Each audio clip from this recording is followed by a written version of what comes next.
నీది చాలా పెద్ద మనసు పార్వతి. ఇచ్చిన అవకాశాన్ని స్వార్థానికి ఉపయోగించుకోకుండా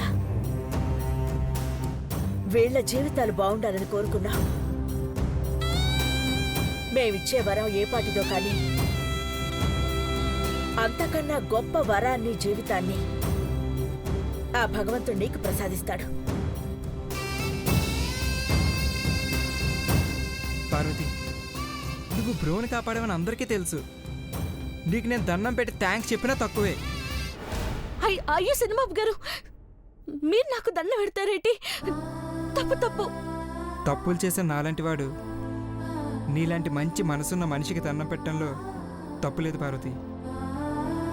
కానీ నువ్వు కోరిన కోరిక తీర్చడం మాత్రం నా వల్ల కాదు.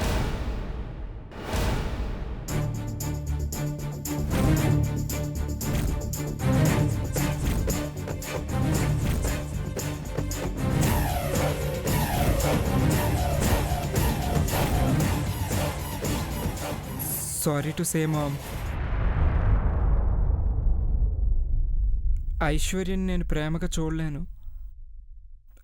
తనతో సంతోషంగా ఉండలేను.